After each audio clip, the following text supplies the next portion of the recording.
روز قیامت کی قسم کھاتا ہوں اور نفس لوامہ کی قسم کھاتا ہوں کہ سب لوگ اٹھا کر کھڑے کیے جائیں گے۔ کیا انسان یہ خیال کرتا ہے کہ ہم اس کی بکھری ہوئی ہڈیاں اکٹھی نہیں کریں گے؟ ضرور کریں گے، اور ہم اس بات پر قادر ہیں کہ اس کی پور پور درست کر دیں۔ مگر انسان چاہتا ہے کہ آئندہ بھی خود سری کرتا چلا جائے، پوچھتا ہے کہ قیامت کا دن کب ہوگا۔ سو جب آنکھیں چندھیا جائیں اور چاند گہنا جائے اور سورج اور چاند جمع کر دیے جائیں، اس دن انسان کہے گا کہ کہاں ہے بھاگنے کی جگہ؟ کہیں نہیں، کوئی جائے پناہ نہیں۔ اس روز تمہارے پروردگار ہی کے پاس تمہیں جا ٹھہرنا ہے۔ اس دن انسان کو جو عمل اس نے آگے بھیجے اور جو پیچھے چھوڑے ہوں گے سب بتا دیے جائیں گے۔ بلکہ انسان آپ اپنا گواہ ہے، اگرچہ عذر و معذرت کرتا رہے۔ اور اے پیغمبر صلی اللہ علیہ وآلہ وسلم، وحی کے پڑھنے کے لیے اپنی زبان کو تیز تیز حرکت نہ دیا کرو کہ اس کو جلد سیکھ لو۔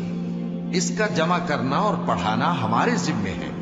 سو جب ہم اسے پڑھا کریں تو تم اس کو سنا کرو اور پھر اسی طرح پڑھا کرو۔ پھر اس کے معانی کا بیان بھی ہمارے ذمے ہے۔ مگر لوگو، تم دنیا کو دوست رکھتے ہو اور آخرت کو چھوڑے دیتے ہو۔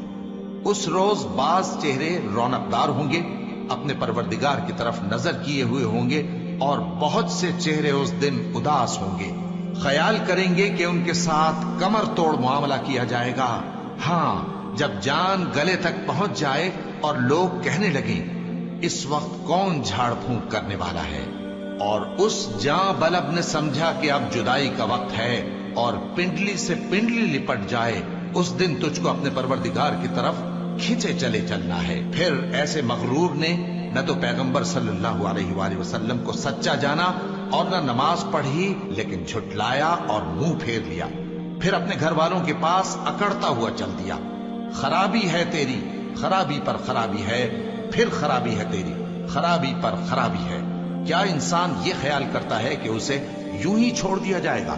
کیا وہ منی کا جو ٹپکائی جاتی ہے ایک قطرہ نہ تھا، پھر لوتھڑا ہوا، پھر اللہ نے اس کو بنایا، سو اس کے اعضاء کو درست کیا، پھر اس کی دو قسمیں بنائیں، مرد اور عورت۔ کیا اس کو اس بات پر قدرت نہیں کہ مردوں کو زندہ کر دے؟